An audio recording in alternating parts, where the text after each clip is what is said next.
Zettel für die lange Weg. 2 Flaschen Whisky für die Zeit. Und ich date gern habe, du bist dabei. Maria geht fort mal weg, ist weit. Wann ich geh, ich werd dir fehlen, wann ich geh. Du sehst nicht, was ich mach, du sehst nicht, wie ich lach. Ich werd dir fehlen, du watch sehen. Hab kriegt mein Zettel für den langen Weg. Du schönste, als mir finden kann. Es hat Maria und Dale ganz wunderbar. Als ich dir den weißen Dank. Wann ich geh, ich werd dir fehlen, wann ich geh. Du sehst nicht, was ich mach, du sehst nicht, wie ich lach. Ich werd dir fehlen, du watch sehen.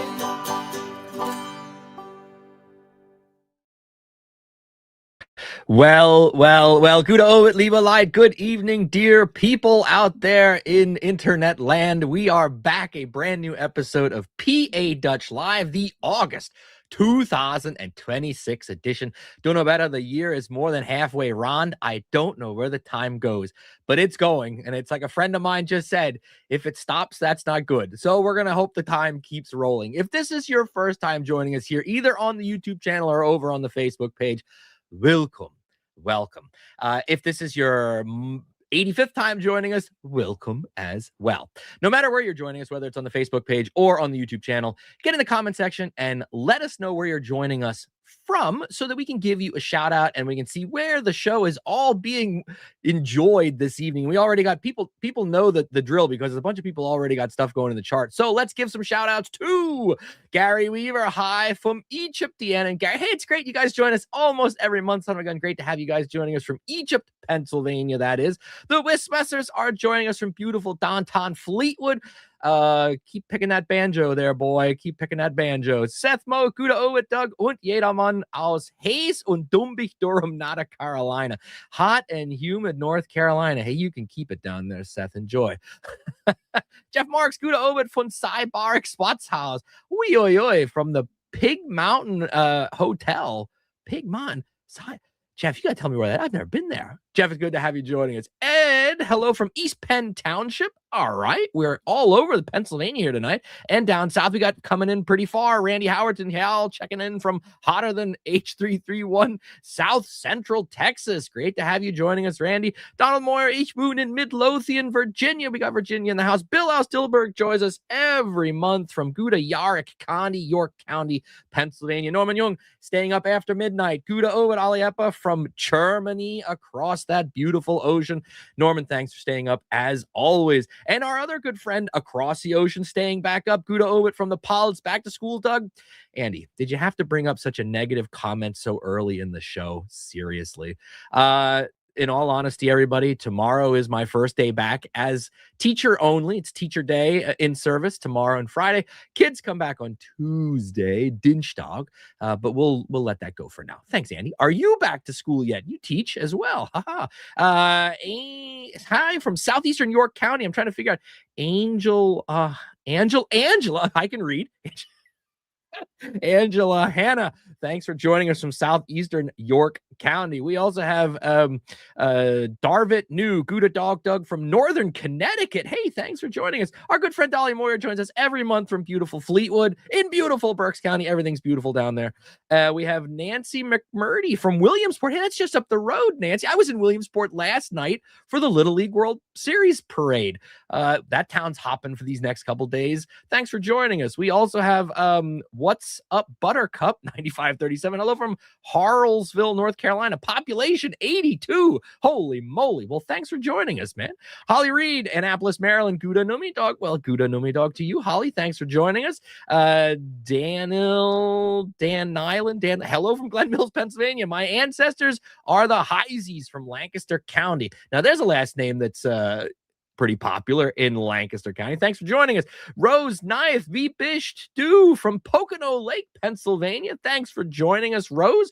We got Adam Kissinger, my old friend, Prosit from Lincoln Park Fire Company. Cheesesteak night. Dunna, better enjoy that. We have Rand Snyder joining us from the Montongo Valley. Oh, that's a beautiful part of Pennsylvania. Thanks for joining us. We have Stephen Berner from Bartow, PA. Good old Bartow. Cindy Cruz joins us almost every month from Topeka, Kansas. We got the Midwest now represented as well. Richard Koch, Tinton Falls, New Jersey. We are all over the map tonight. Thanks for joining, everybody. Lenora joins us every month as well from sunny Florida.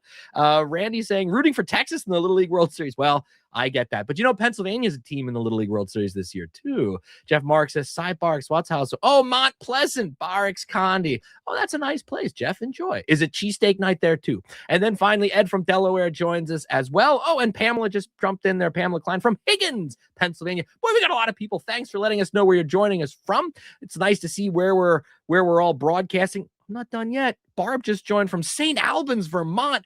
I have been to St. Albans. What a beautiful region up there in the Northeast Kingdom. Thanks for joining us, Barb, or at least not too far from the Northeast Kingdom. It is a fantastic show I got planned for you guys tonight. We're going to be welcoming back Jim Beidler, who was a guest. I did the research right before the show started. He was a guest back in 2022.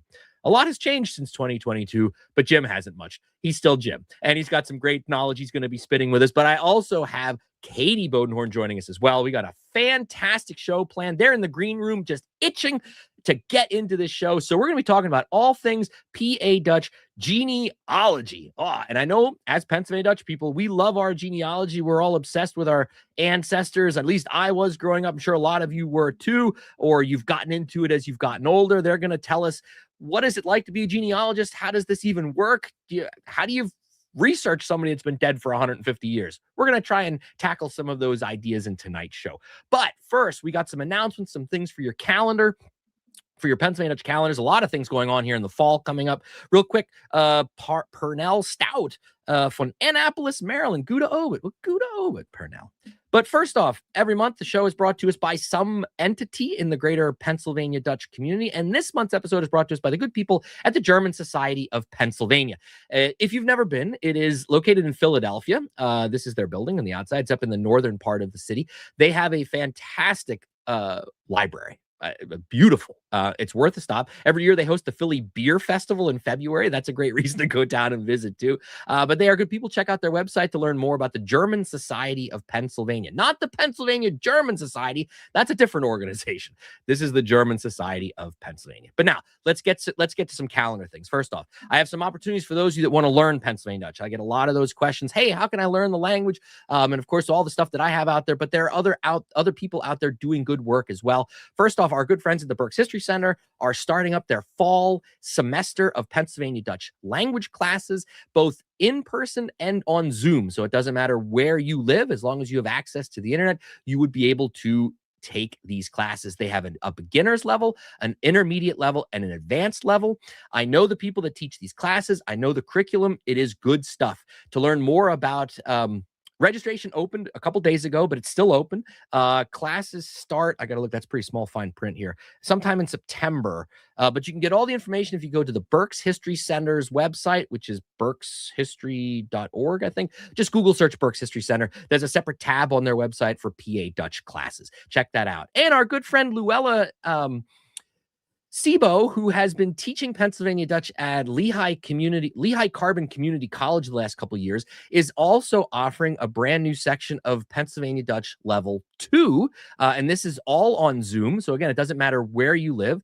You can find out more of her information. She has a Facebook page. It's called the Daily Dose of Pennsylvania Dutch.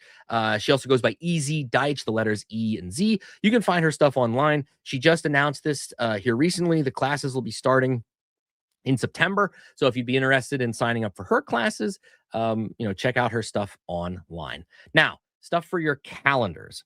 We got a lot of stuff going on. Fall is always an era when we get into some festivals and shows and things like that. First off, our good friends at the historic Dry Bulbous Farm in Berks County, just outside of Virginville.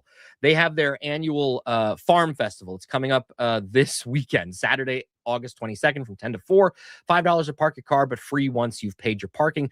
They have tons of things going on that day. You can learn more by checking out their Facebook page, and it is a really good event. There's everything from traditional ways of doing things. There's also going to be food available. There's going to be music available. So check out that in beautiful Virginsville, or rural Virginsville, Pennsylvania, which is kind of an oxymoron because Virginsville already is rural. But it's beautiful out there. A really great restored Pennsylvania Dutch farm. Also, the West Berks County for Sumling is coming up on Saturday, October 3rd at the United Church of Christ of Robizonia. This is, I don't know what year this is. It's been going on quite a long time. This is a fantastic event. They do a lunch, a full meal, and then entertainment. They're actually going to be doing one of the Asabi and Sabina plays, which is a Pennsylvania Dutch language performance. There's also going to be a speaker as well. So if you can look for more information, they're being posted on Facebook as well as online, the West Berks County for Sumling. That is a really good event if you are looking for something to do language-wise. Also, if you want to learn more about hex signs, Shayastana, barn stars, our good friends at the Pennsylvania German Cultural Heritage Center are doing, they've done this before, but they're doing it again on October 9th. They're going to be doing 2 tours of barns in that area with painted barn stars, hex signs, and you will be accompanied on the bus by Patrick Dunmoyer, who wrote multiple books on the study of barn stars, and also painter Eric Claypool, who paints hex signs, barn stars. There's a 9 a.m. and a 1 p.m. departure. There's a lot of things that you get for signing up for the trip, but it is a bus trip, so seating is limited. If you are interested, I would sign up as soon as possible. Go to the Pennsylvania German Cultural Heritage Center's website or their Facebook page to get more information about that event. Our good friends at Landis Valley, the Free Air Museum out in Lancaster County, is having their annual Harvest Days on the weekend of October 10th and 11th, where you will see traditional Pennsylvania Dutch things happening as well. That's another great event. 2 more events for you really quickly for your calendars. For those of you in the greater Berks County region, October 17th will be a really cool opportunity to meet me in person, but also to hear me speak. I've been invited to an event called Our Tulpehocken Roots, celebrating the anniversary and the history of the Tulpehocken area. I'll be giving a presentation on the Pennsylvania Dutch, who we are, what we are, what's our story, at 4 p.m. And then at 5 p.m., there'll be a traditional pork and sauerkraut dinner with all of the PA Dutch trimmings. And then at 6 p.m. for about a half an hour, so I'm going to provide some entertainment following the dinner. And that is by RSVP only, so they can get head counts for food by September 27th. So you have a month to do that. It is sadly only by phone. That's the church's phone number, 717-866-5190. The best part is it's free. You get the meal for free. You can leave a donation to the church if you want, but it is a free event on October 17th. So if you're in the area and you'd like to sign up, it's going to be a good day. And then one last thing.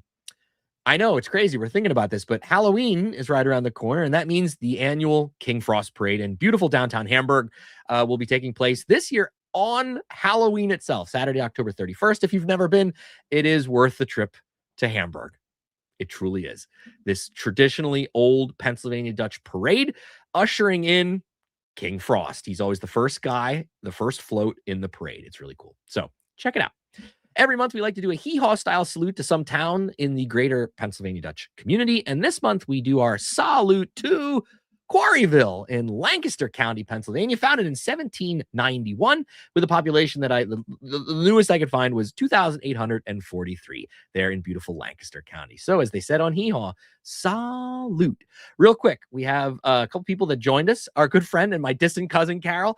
Good evening from beautiful downtown Burnville in the house. Tim Tilson is saying, thanks for hosting, Katy and Jim. It is my pleasure. Anytime I get to spend some time with Jim and Katy, I have a good time, and I'm sure you guys will too here in a couple minutes. And finally, Derek Keller, hello from Wind Gap, Ali Epper. Let's go, King Frost. Yeah, there we go. That's the kind of message I like to hear. All right, without further ado, I've been talking enough. It's time to bring in our 2 experts and our guests for this month. We have Jim Beidler and Katy Bodenhorn. Let me move some things around here to get them into the show. Hello, Jim, and hello, Katy. Hello. Hi, Doug. It is such a pleasure to have you guys here on the show. Now, as I said, it's been 4 years. Jim was on talking about genealogy stuff 4 years ago, but we're going to go a little bit in some cool directions this time, and we've invited the lovely Katy Bodenhorn on as well, both professional genealogists. So I think let's start there. What does that mean? What is a professional genealogist? I should have a smart Pennsylvania Dutch saying to put back at you, and I really don't. Well, because there's a lot of people who think they're professionals and they really aren't. But uh, well, it's someone who accepts payment for either doing genealogy research or doing lectures on Pennsylvania Dutch, Pennsylvania Germans, or any sort of facet of genealogy for that matter, or someone who writes articles, either scholarly or popular or things like that. What have I missed, Katie? Nope, that's about it. So, okay, so let me ask this question: how did both of you come into this line of work? Was it a passion? Was it something you stumbled into and then fell in love with it? So as a millennial, I grew up reading both the Little House books, but also the Dear America series. I don't know if you're familiar with that at all, but they're like kind of fictional journals of girls growing up throughout different eras of history. And so I was kind of a history buff, and determined pretty early on that I really liked learning about how the average person lived. That was pretty clear to me from the time I was very young, even if I didn't have the language for that. And then when I went to college, I ended up at the only university in the US that has a bachelor's degree in family history and genealogy. And I was kind of debating between being a history major or a family history major. So I took some of the family history courses, and it was the first time that I wanted to do my homework. I guess I'd put it that way, that I was so excited about what I was learning and what I was being asked to do in my classes. And so that kind of sealed the deal for me. Okay. I think I probably gave you my origin story when I was on 4 years ago. And fortunately, I haven't changed my story. Uh, and that was 1984 when I was 24. I come back sort of close to home, living in Harrisburg instead of Berks County.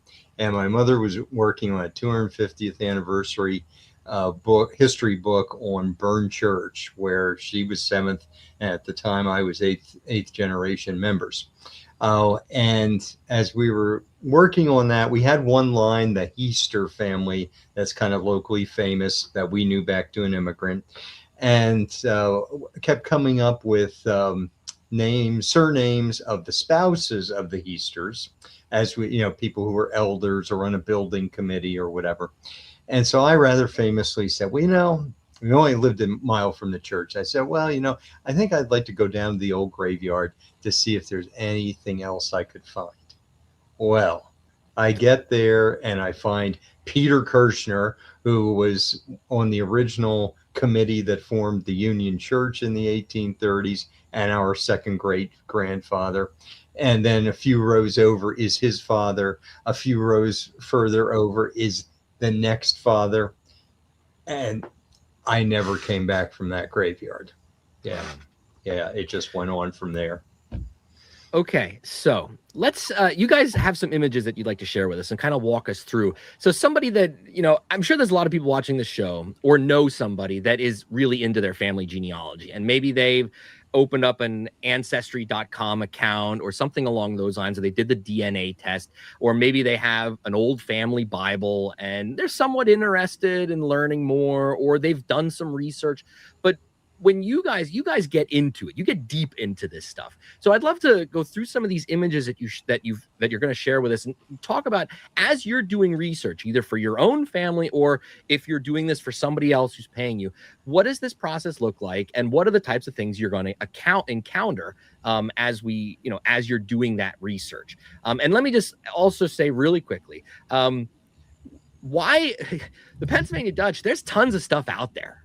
Why is that? Was it that we were just a fluke? We were lucky? What's the deal there? Okay. So now we got a whole bunch of questions stacked up. And even before we get to the images, I'm going to get a little bit up on a soapbox as part of this. First of all, yes, there are tons of records because, let's just say it, Germans are anal retentive. And so they write it down. They write everything down and they keep it, even sometimes when it's to their detriment. So That's the good thing. Ask anybody with Scots-Irish ancestry, where if they did write it down, they threw it out. You have a lot more for Pennsylvania Germans than you do for other ethnicities. Another thing is, in the colonial period, they were outsiders. They were not subject to the British Crown when they came into America, and so therefore special records had to be created, like oaths of allegiance when they got off the boat for men 16 and older, like having to become naturalized to technically be able to pass their land along, whereas these things didn't apply to anybody who came from anywhere in the British Isles. So those records simply didn't get created.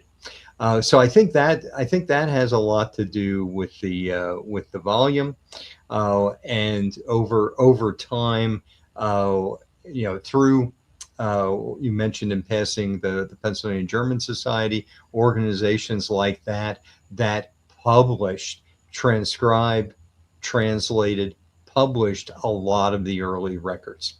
And one more thing, this is my soapbox, and then I'll let Katie get a word in edgewise, and that's that with this huge number of records that are out there for the taking, there are too many genealogists today who are just plucking things off the internet. They don't know what the underlying record is that comes from. And that's where we come in, because we're all about those underlying records and doing the analysis when you have same named people to determine, is it just somebody identically named, or is it actually your ancestor? Yep, that's a fair summary. I mean, I would just encapsulate the whole process as detective work. So our ancestors left written records, and they're like a breadcrumb trail. And so anyone who's done genealogy, even as a hobby, knows how this works. But that's what we do as well, is we use these historical records to piece the story together and to connect generations. So, one of the things that we do that's different too is that we try to focus on those historical records, right? There are a lot of trees and stuff out there, especially if you get on ancestry.com. I see this confusion a lot, where there's all kinds of trees because anybody can create a tree online. And some of those trees are accurate because the people who made the trees have good information, and some of them aren't. And so if you're just focusing on what the trees out there say, you can easily get lost. Mhm. Whereas if you're trying to go to the original records and piece that story together yourself, following the clues, building almost like you're a lawyer in a courtroom, building a case that you're presenting. Like, this is how I know that this person is, my ancestor. It's more than a name and a date. It's a name and a date and a place and circumstances and all of that relating to your person and not somebody by the same name. Yeah. Okay. Well, do we want to look at some of this stuff that you sent? I'm excited to get Sure. into some of this stuff. Yes. All right. Yeah. So, Doug, I picked this one for you, actually. This was this is an estate inventory. So when somebody died, I think this is from the about 1804 or so here in Berks County. When somebody died, they would have to assess the property, determine how much it was, what its value was, so that they could then split it up between all the heirs, right? The money or the actual possessions.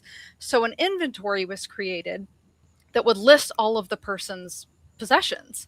And in this case, I had to read these out loud because this is English. This is a list of household goods written in English, but by someone who clearly spoke German, spoke Dutch. Like line 2. What do you think that says, Doug? Do you want to take a stab at it? well, I love tea table spelled T-E-E. Yeah.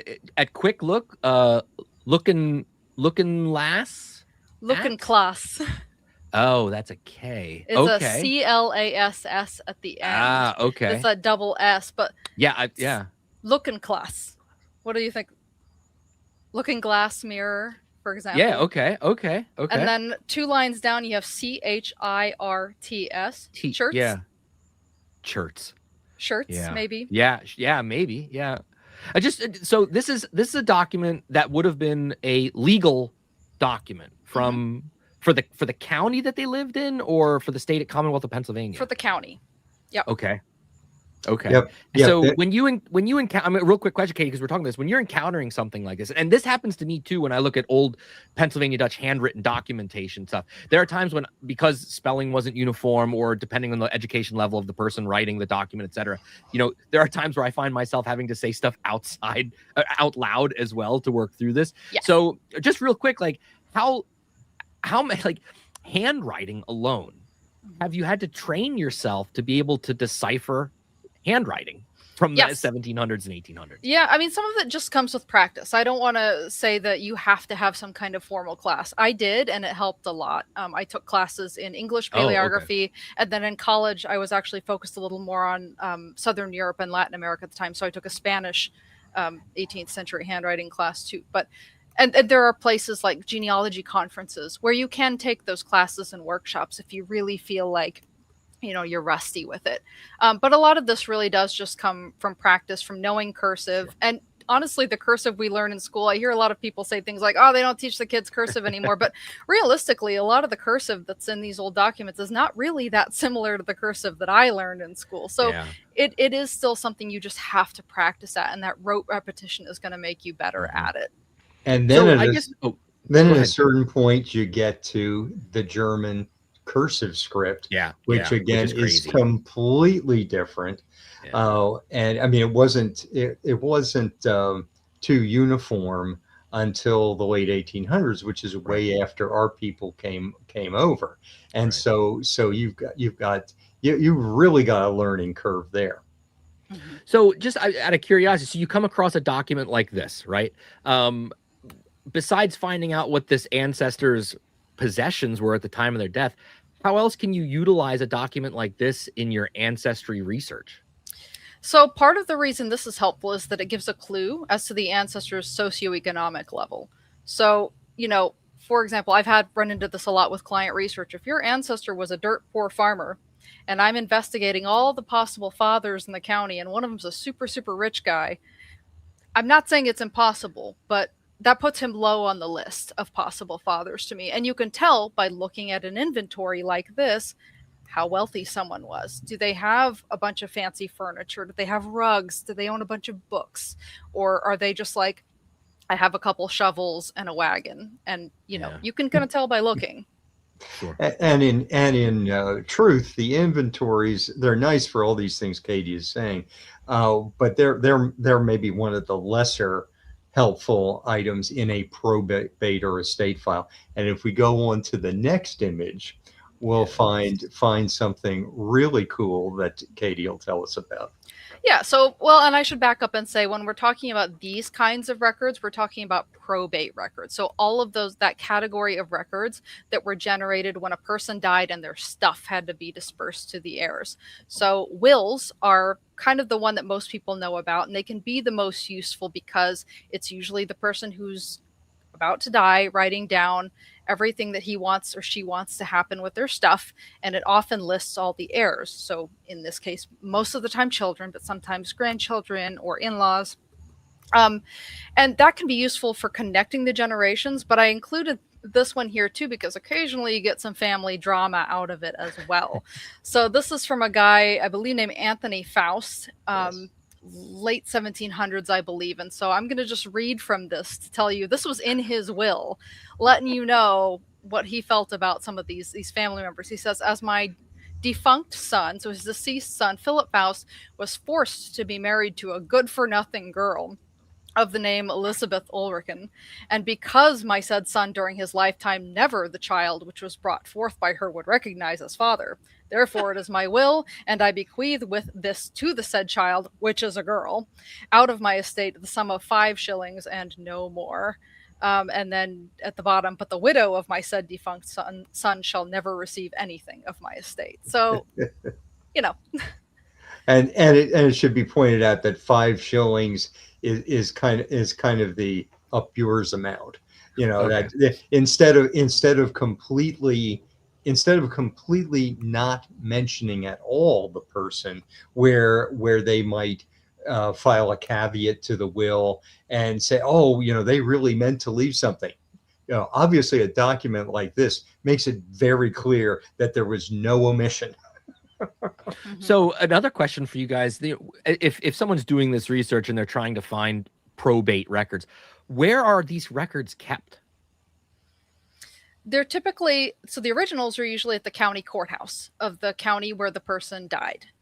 But a lot of them these days have been digitized online, at least the wills. Sometimes the full estate records are still only at the courthouse, but they might be online at ancestry.com or familysearch.org, or as in this case, Berks County has some of them online as well. They're the county website. That's a little unusual, though.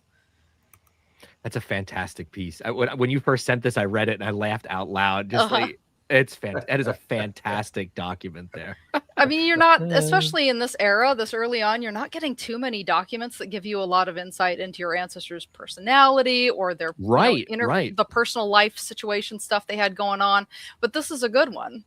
Yeah, all the ones that I have for my family from this era, it's just the list of things essentially that they're giving away. A lot of it's just like, 5 acres to this son, the house, and 2 cows to this person. There was no personality. You're exactly right. Not the ones that are in my family anyway. So your people are just goodies, Doug. Yeah, well, yeah, we were just worried about the car getting to the right person. That's all we needed to say. I don't know. But that's great. That is great. Well, and they're useful too, I should point out, especially if you're doing like early. So the general principle is that the further back in time you go, the harder research gets. There's exceptions to that, but in general, that's true. And one of those things is that women get harder and harder to research further back in time, especially in Pennsylvania, where like civil government marriage records were not kept consistently before 1885. So a will, for example, can be one of the only documents out there, if you don't have a church record, that tells you what the daughter's married name is, because it's really hard to research a woman if you don't know who she married, because how are you going to find her headstone if you don't know what her married surname is? So that's another good use for these wills. Okay, but we sure know about Elizabeth Ulrich. That's we sure do, don't we? Good for nothing. That's fantastic. All right, next image. Oh, this one's me too. So another good resource for genealogy, even in the 18th and 19th centuries, is our newspapers. And when we're talking about PA Dutch ancestors, this is an example from the Pennsylvania Gazette. This was a Revolutionary era newspaper in Philadelphia, and this is actually this is pre-revolution. This is from the 1740s, but this is a deserter list from these guys that were with would have been the British Army at the time. And you'll notice it's probably hard to read here because it's small font, but there's a lot of familiar surnames in here. We got an Adam Sensebach, says he's a German, thick and well set, fresh complexion, black thick hair, aged about 22 years, as a farmer, and came from Telpahaken, the Telpahaken region, right? And so these can also be very detailed records that you're getting about ancestors in an era when there isn't much other documentation. So you kind of want, if your ancestor deserted from the army or was a servant who ran away, sometimes you'll get these kinds of ads in the old newspapers as well. Or if they're trying to separate, the divorce wasn't really a thing necessarily in the same way that it is now, but, couples still separated, and sometimes that drama ended up in the newspapers. So there's all kinds of stuff. Are a lot of these old newspapers, have they also been digitized as well? A lot of them have. This one has. Many of them have, not nearly all, but many of them have, and some are on free sites like Chronicling America. Others are on subscription sites like newspapers.com. That's an affiliate of ancestry.com. Yeah, this one is from a subscription site called Genealogy Bank, which has the Pennsylvania Gazette. Okay. And some of those newspapers are in German too. Obviously, there was an abundance of German printing, even dating back to the 18th century here in Pennsylvania. So, I mean, Reading had the Adler, for example, that was publishing in German, well into the 1800s. Yep. And sometimes those are the only places an obituary, for instance, might appear in the German language newspaper. And if it is a case of having an obituary in an English language and a German language newspaper, the English language one usually butchers it all up, whereas the German language one will give the name more authentically. If it's a case of an immigrant, that their origin is listed, you might get an authentic spelling of the village in Germany. Oh, okay. Whereas the English you won't get much. So Gotcha. Okay. Next. this is also a newspaper, and a matter of fact, a German language one. And this I'm losing the name. A lot of these German newspapers had these long titles. And this is one that was actually published out of Montgomery County, but it was circulated in Montgomery, Berks, and Lehigh counties. And it's verheiratet, weddings, marriages. And one thing that's distinctive about this is that several of these marriages are from a Reverend Isaac Meese was the officiant, and that bugger, he left not a single record in a congregational book. He was at Bellarmine's, he was at Bern, he was all over Berks County, and there's a gap in every one of those darn registers. But he faithfully reported his marriages performed to the newspapers. Probably it was kind of like a form of advertising. Hey, I'm a marrying minister, because the minister would get a little bit of an honorarium when they performed a wedding. So this last one here that I highlighted, and I think I get a slide. The next slide is. Yep. Do you want me to go to that one? Yeah, go to that one a while. That gives you a blow up of this. I mean, this is by the Reverend Mr. I. Meese on the 9th of March. Mr. Now, what's that name, Doug? Well, that's the town. That's the town just outside Allentown. Emos Machamer. That is a great name. That is a literary name right there. That is fantastic. But it's actually Amos. Yeah, right. It's actually Amos, but phonetically, Emos works. Machamer, and he's married Miss Katharina Bickel, both from Bern Township. This is the only place you're going to find this marriage in the early 1840s, because as Katy was saying, virtually no marriages kept before 1885. That again, there's a gap in these darn church records. So this is the only way I know when these folks were married. And the other thing I'll tell you about newspapers. And this is just kind of a cautionary tale on the digitized ones that are searchable. Remember that the searchability is only as good as the OCRing, the optical character recognition. And when you're dealing with this Fraktur font instead of the standard Roman fonts, it really gets it all nutsed up, so to say. Because I believe the OCR on his name reads EIN. Oh, okay. So it would be unfindable, certainly not by Amos, his real name, and not even by the name as it's published there. But fortunately, I knew how to look. So if you want to talk about what professional genealogists do, half the time it's just wrestling with technology and trying to find the way to make the computer tell us what we know it's hiding. Sure. Okay. And Richard was asking which newspaper in Montgomery County. Oh yeah, Bauernfreund. I don't think so. I want to say Correspondent was in the name.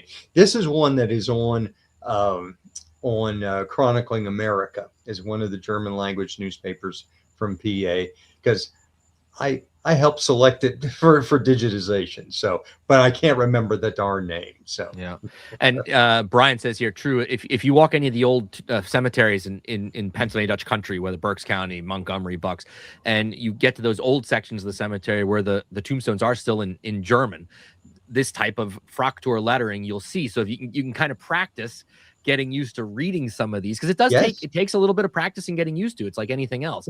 And then you also got to know what the German means, but at least getting and I'm sure Jim and Katie can both talk to this too. Sometimes even on the tombstones, whoever carved that stone, there are misspellings. Names have been misspelled on tombstones, or it might be spelled one way on the tombstone. And if you have a fraktur, a birth certificate or baptismal certificate, it might be spelled differently there, depending on who wrote it and who carved. And so these are other things that I know you guys run into. I know I've run into it as well, doing the research on my family stuff. And then you have to wrestle with like, well, I wonder which the actual spelling was, like yeah. The only consistency is inconsistency. Yeah. Think, true. Especially in surnames, think in terms of a constellation of variant spellings, not a spelling. Right. Yeah. My last name, for example, was spelled, every generation spelled it differently for 6 generations until one was finally like decided on.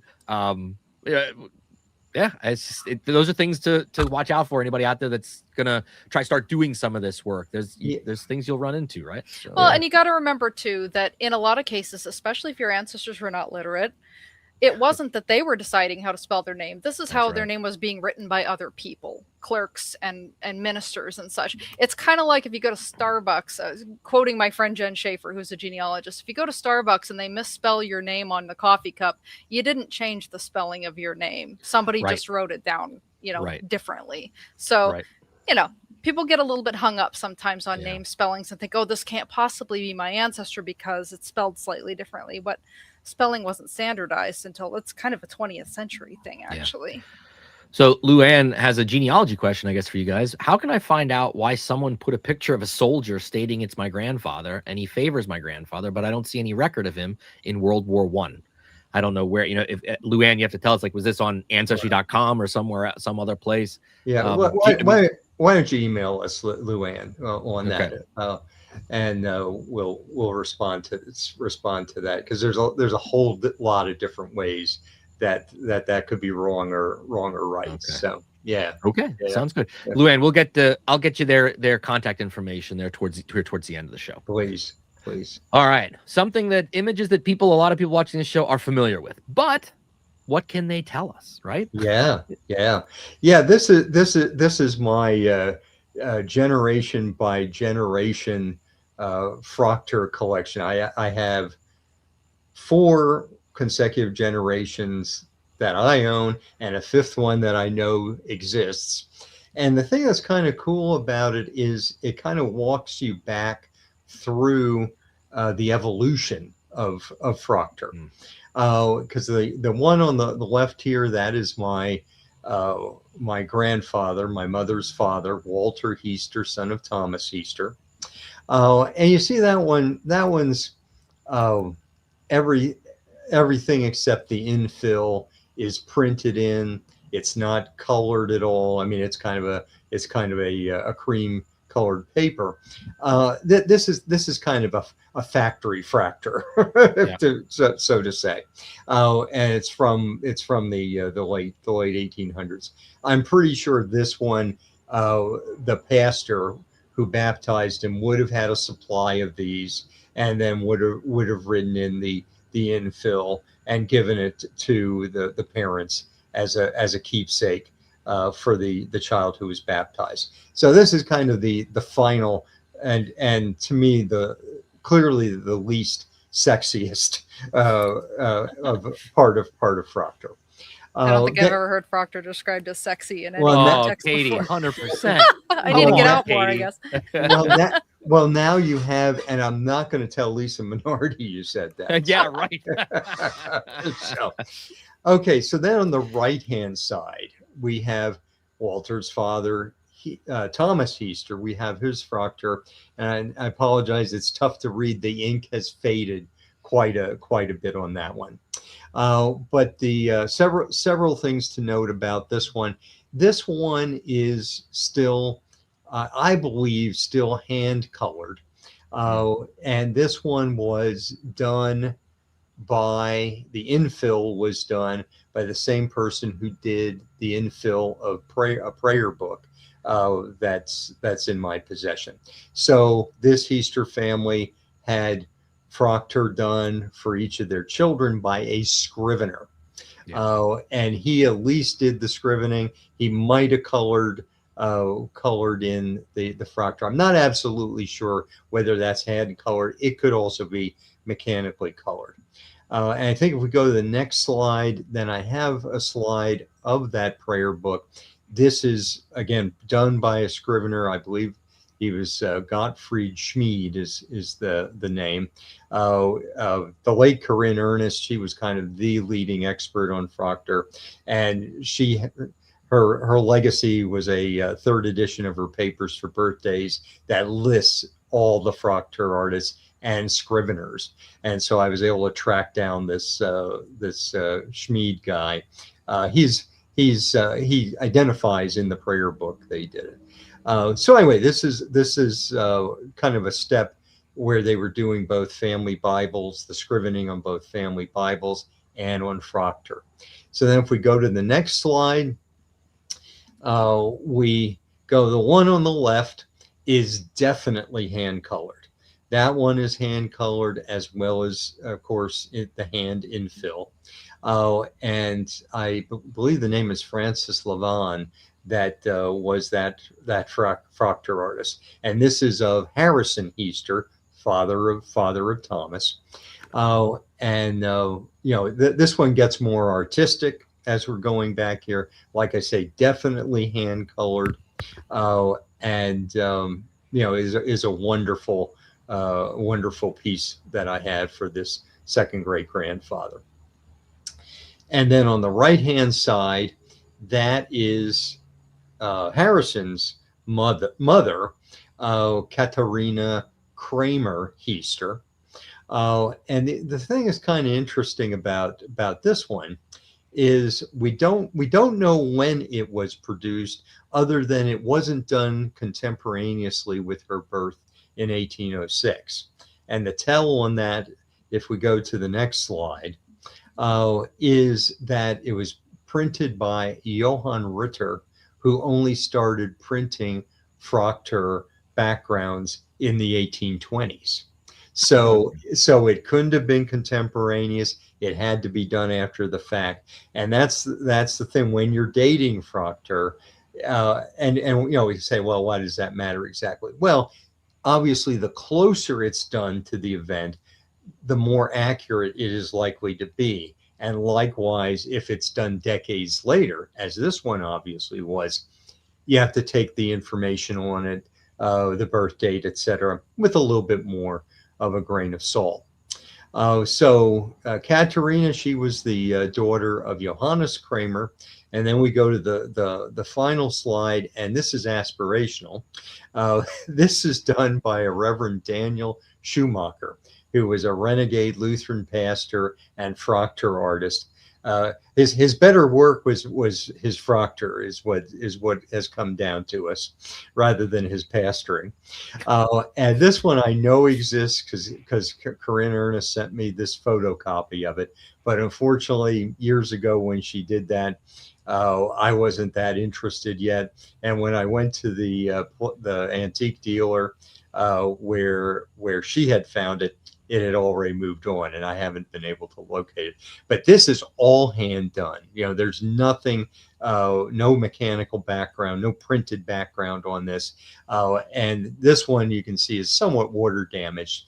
But the Schumacher, to my mind, the Schumachers are the most decorative and the most artistic of the early Proctor artists. Another thing that I think is significant to your audience is this is truly a Pennsylvania Dutch innovation. They don't have these in Germany, or didn't. In other words, they did not bring this over with them.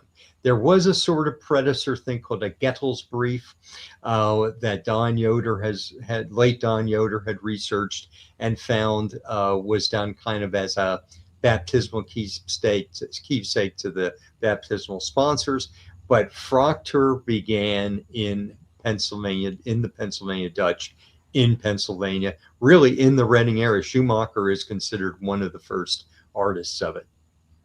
So. So if I know some people probably watching this, maybe they're lucky enough like you to have, one of these from their family, or someone kept it somewhere. Maybe it's in a Bible. I mean, that people will run into that too. They'll leaf through an old family Bible and all of a sudden a fractor will fall out or something along those lines. But let's say somebody isn't lucky enough that these weren't passed along. Is there any way for people to search for these, like on the internet? It's not easy. You pretty much have to want to do this, and you should though, because there's everywhere. Like the big library in Chicago has a big collection. Closer at home, Free Library of Philadelphia. There have been a lot of Proctor books published over the last 20, 30 years. But I don't know of any one-stop shopping clearinghouse to find them. Right. A lot of them pop up on eBay. Yes. Yes. So, I mean, as crazy as that sounds, I check eBay every once in a while just to see, because you never know. And yeah, you just never know. So that's one place I always tell people, hey, check it out. You never know what you might stumble across. Okay, we got a couple minutes left. I want to just kind of put the ribbon on the package here tonight a little bit. So why do this is a philosophical question. I know that, you're preaching to the choir with me on all this, but I know a lot of people that are watching this show and the Pennsylvania Dutch, for whatever reason, we have this, we are into this. Like, we get into our family stories and our family histories. Why do you think that is? How do you explain it to maybe somebody that isn't into it? If I can do this one, I think, because this is my experience here. One of the reasons that I got into genealogy, I'm not from Pennsylvania. I wasn't raised here. I moved here 4 years ago. That's the extent of my time in Pennsylvania. Is that my family was pretty scattered and estranged. So I really didn't know much about anything about my family. And I think there's kind of a general assimilation that has happened, especially in the last few decades in American culture, where we kind of all just culturally become the same. Accents start disappearing and such. Yeah. But I feel like the Pennsylvania Dutch, obviously, in my limited time here in Pennsylvania, have done a really good job of holding on to that culture, passing it down through the generations in a way that I didn't experience. I mean, I have a German immigrant grandparent, and she was very adamant about not teaching German to her children because this is America, we speak English now, kind of a thing. So a lot gets lost. And the Pennsylvania Germans, maybe because I'll say you guys have been kind of in the same area, kind of almost isolated sometimes for a lot of time, it's easy to maintain those traditions and to see value in them. And oh my gosh, when I talked to Jim about his ancestry, he's related to everybody in Berks County. Like, you just drive down the street and there's a surname of his from his family tree on a road, so yeah, it's true. Right there. It's so true. Well, Jim and I realized that we're distant cousins, that and Carol, it was on here before, who's watching the show, because of research that both she has done and I've done. We're like, hey, we share that grandfather. And it's like, it's difficult. You can't throw a stone in Berks County without hitting some distant relative that you might not even know about. But like, if you get the opportunity to dig back, it is truly unbelievable how this network of families and roots have just spread out in that southeastern Pennsylvania region. And as Jim said earlier, we're really lucky that our people tend to hold on to everything. We are not a throwaway culture society. The Pennsylvania Dutch have never been that way. There's probably some that were, but as a general statement, most of us watching the show are probably nodding your heads like, yeah, my grandmother didn't throw anything away, right? So yeah. So I guess I have two last questions. So let's say somebody is really interested in getting started and they have nothing. No one did keep anything in their family, or if they did, they don't know where it is. What is your advice to somebody that is totally new and wants to start doing genealogy? Well, first of all, start with yourself, and you got to know something. You got to at least know your parents. Well, maybe not, but go back as far as you can with actual documents, and then get an Ancestry.com subscription. I guess that would be my quick and dirty. And if you get frustrated, then hire Katy to do the rest of the research for you. In all seriousness, though, one of the things that I try to tell people as often as possible, because this happens a lot, go slow and go generation by generation. I find that a lot of people, they're really interested in their ancestry, but they kind of want to like skip ahead to the good part, so to say, like where they just want to know when their ancestor arrived on the boat in the 1700s. It's not really that simple. If you want a tree that you know is accurate, you're going to have to put in the legwork. And that means starting with you, then your parents, then your grandparents, and you don't skip ahead to later generations until you're rock solid on the generation that you're currently working on, which is admittedly how people get stuck sometimes, because it can be really difficult, especially the further back you go, to get back to that next generation. But especially here where people had big families and the surnames are common and they intermarried with each other over and over again, kind of a thing, it can be really easy to get those trees confused. So you don't want to just try to skip ahead without doing that legwork. Be patient. It is a process and it's fun. So don't try to hurry it. Here's a great question for you real quick from Pamela. How do you go about researching if someone was adopted? DNA, pretty much at this point. Okay. Because these DNA, the DNA databases at Ancestry DNA, 23andMe, MyHeritage DNA, they're so big now, it's pretty easy, even if your bio parent has not tested, maybe one of their other children has, or one of their first cousins has, and then you can just do the research to triangulate from there. Not every state has open records laws that would enable you to get like your original birth certificate or adoption paperwork. Sometimes it doesn't exist. So if you live in a state where that's possible, sure, try that. But if you don't have access to that documentation, then DNA is a great way to do it. Yep. And just real quickly, you mentioned sites like Ancestry.com, and you are genealogists. So some people might look at that and say, can I trust this website? They're asking, I have to pay money to use it. I mean, both of you would endorse in the sense like it is a tool that you can utilize if that's something you want to do. Yeah. Ancestry is a true bargain. Okay. $300 a year or whatever. I mean, that's less than $1 a day and gives you loads of records. And the caveat I'll put to that, the records they have on there are rock solid. Now they have things like through lines that tries to combine your DNA with what people's public member trees that are on there, and that can get things backwards and upside down. So be careful of that. But it's a great source for so many records. Yeah, that's when people say things like, I don't know if I can trust what's on there. It's usually because they're referring to things like what they're seeing on other people's family trees. And that, no, you shouldn't trust. That's a trust but verify thing. Absolutely don't trust other people's trees without verifying it. Right. But if you're going there just to look at, you think of Ancestry not as a place for trees, but it's a giant library of historical documents. It has billions of historical documents, and that is the value. It is, and I'll speak as someone that has a membership that I use all the time. It is unbelievable the documents that they have.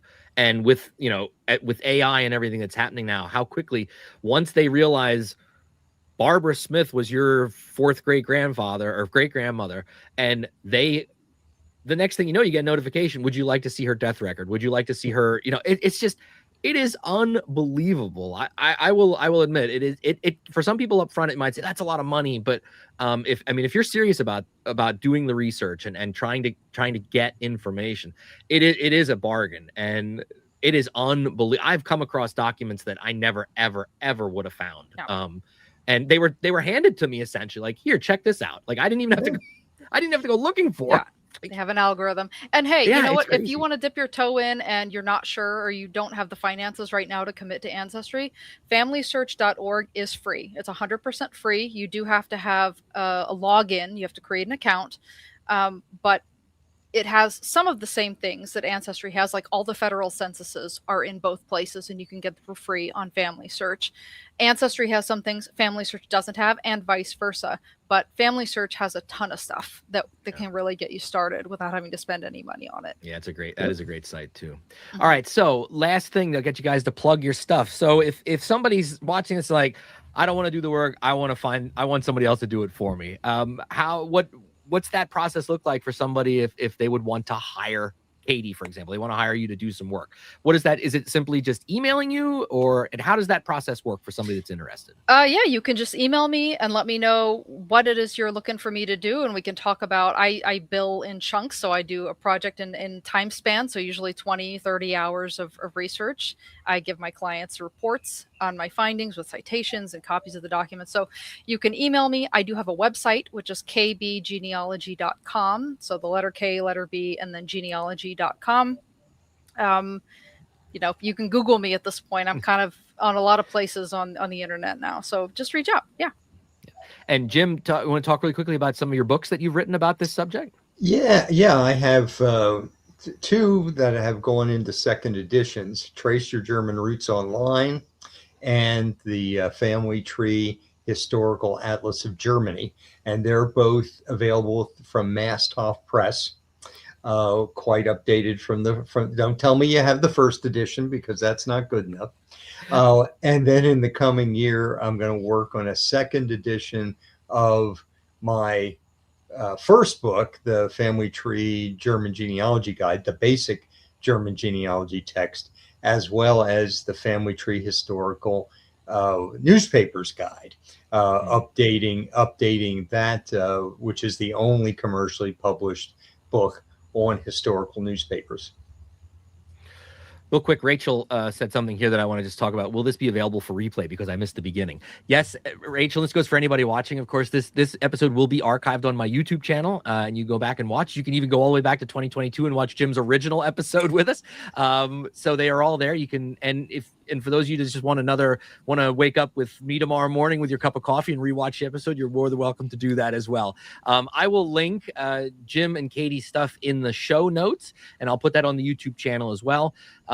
Both of them are active on Facebook as well, so you can follow along in their genealogy work that they do.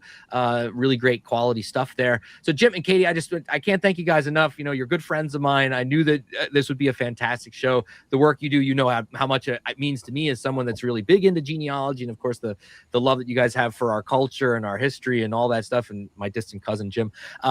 Just thanks so much for coming on the show, and maybe looking down the road, have you guys back on if you come across a topic that you're like, we gotta talk about X. You just let me know. We'll get you on for sure. But thank you so much for taking time out of your busy schedule, getting out of those dusty archives, and coming on PA Dutch Live. I really appreciate it, and I really appreciate both of you. Thank you so much. Thank you. And thank you. You're the Kaiser of Pennsylvania Dutch. Oh, jeez, I don't know. I'm a roll. I'm a piece of bread. I love it. No. Well, like I said, everybody, I'll link both of these guys' stuff for you guys to check out. Of course, follow them on Facebook and social media. Give them a like. And don't be afraid to try. That's what I always say to people, too. I'm sure you guys will agree with me. It might seem daunting at first, because there's people like Carol that'll say, like, some of us were blessed because we had an uncle like mine, Ray Diefenbach. Because of his research, I can tell you about my whole family all the way to Wieslach, Germany in the 1600s. And some of us are really lucky. I can do that kind of stuff too. And I know that I'm lucky that I can do that, because not everybody has the ability, or we're lucky enough that the records remain. But don't let that stop you from taking that first step and trying.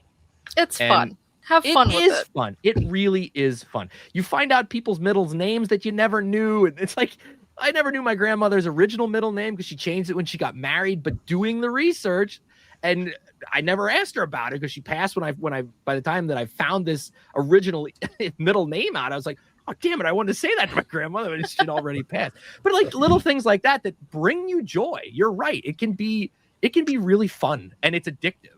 That's the other thing that I find with it anyway. All right, guys, thank you so much. We'll have you on again in the future, I promise. Keep up the great work, and I look forward to talking to you guys in the near future. Thanks, Doug. Thanks, Doug. Take care, guys. Yep. Well, how great was that, people? You can't beat when you have guests like that. The show makes itself. Seriously, we talked about a lot of things tonight. They showed us some great examples of some of the stuff that's out there. And there is a lot out there. We're lucky. The Pennsylvania didn't throw anything away, I'll tell you. So seriously, try. Take that first step. Start doing some research. And don't be afraid to ask questions, because there's a lot of people out there on social media that are really into this and that maybe have answers to questions that would be able to help you in that journey. Jim and Katy are just two people. There's a lot of other people out there too. So don't be afraid to check those things out. And of course, check out ancestry.com. They did not pay for this episode or give us any money. Those were, I use it. I've used it a lot and I will continue to use it. So I'll speak that personally. All right, we got to get going, man. We're running a little late, but it was a fantastic topic and show. Every month we like to do something Pennsylvania Dutch language wise, even though tonight we saw some examples, of course, but I like to do a poem every month. And this month I'm going back to my favorite, John Birmelin, the poet laureate of the Pennsylvania Dutch language. And it is the month of August. It's almost over, but not quite. And this is his poem, Aagscht, which in Pennsylvania Dutch is August. I have the Pennsylvania Dutch down the left-hand side and the English down the right-hand side. You follow along in whichever language you want, but I'm going to read the Pennsylvania Dutch to you guys and see if you agree with Mr. Birmelin about his description of the month of August. Aagscht. Aagscht, so schmodig und so heiß, bringt alle Sada Kefferfress. Im Feichte schwitzte dann die Wind, so as ma schier go heile kennt. Hundsdauer sin en arie stroof, do leid ma aufgeweckt im Schlaf. Die briech Glück is arich bees, und obits singt der Hauergees. Doch alles wat was Beste sei, und kommt des Ehrenfest auch noch bei. Do dank me ever en lieber Gott für alles Gute, was mir hat. Oh, John Birmelin's the best. I don't care what anybody says. He's my hero. So that describes August for me anyway, at least when I think of August. All right, people, we got to get going, but a couple things here at the end.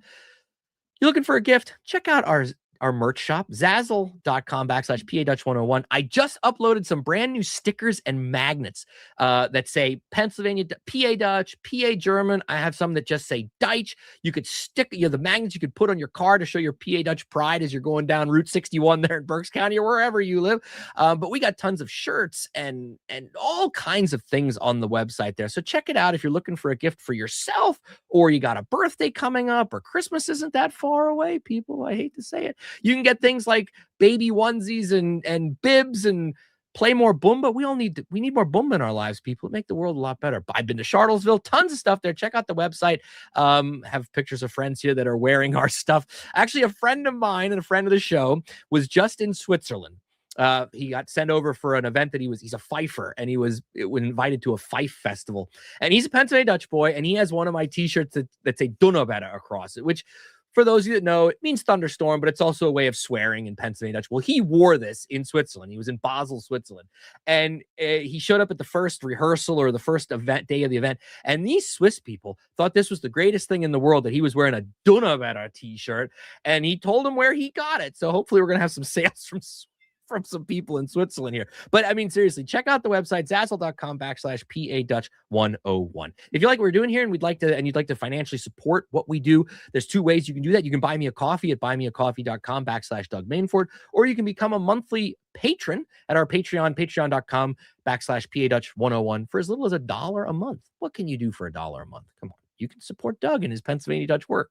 We'd like to give a shout out to some people that have supported us in the past. Gross Dung für die Unterstützung, Robert Stone Rock, Sue Lorman, Lenora Holt, Nathan Seeger, Seth Moak, Fred Lichty, James Whitrig, Norman Young, Grunsalaj Nomatsea, R. Butcher, Norman Berger, David Hunsinger, Dolly Moyer, T. Hench, Gail Spilsbury, and Derek Deeds. Thank you so much. If you're on social media, follow along at PA Dutch 101. We're on Facebook. We're on Instagram, or Insta as the kids are calling it, and X, formerly known as Twitter, where we post tons of great Pennsylvania Dutch theme content. And mark your calendars, dear friends.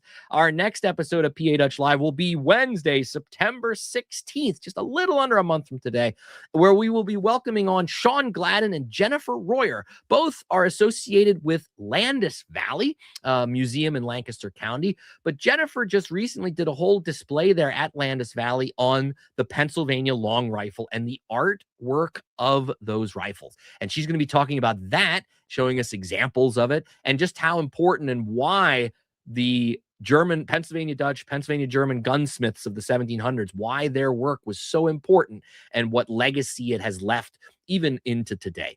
So that'll be our topic for next month, September 16th. Mark your calendars. Between now and then, of course, the first Sunday of the month, Sunday, September, what is that? The 6th, I believe, will be our next episode of Ask a PA Dutchman Live.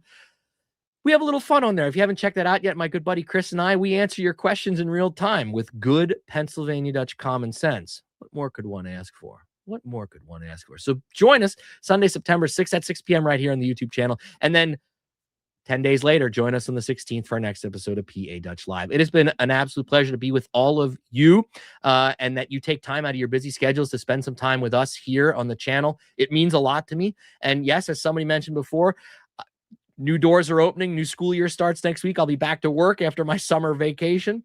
Looking forward to indoctrinating all those young high school kids with a love of German and Pennsylvania Dutch. We'll see how successful I am. As long as I can get them not looking at their cell phone, I count it as a win.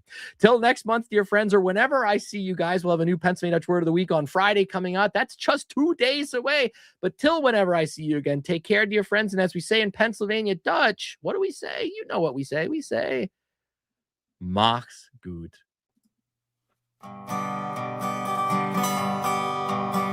Mach's gut zu dir, mach's gut zu dir, mach's gut zu dir for now. Unsere Zeit ist all und so es ist, mach's gut for now. Hoff wieder mit dir zu sein, hoff du bringst zurück ein Freund. Mach's gut zu dir, mach's gut zu dir, mach's gut zu dir for now. Unsere Zeit ist all und so es ist, mach's gut for now. Hoff wieder mit dir zu sein, hoff du bringst zurück ein Freund. Und so mach's gut, lieber Freund, mach's gut.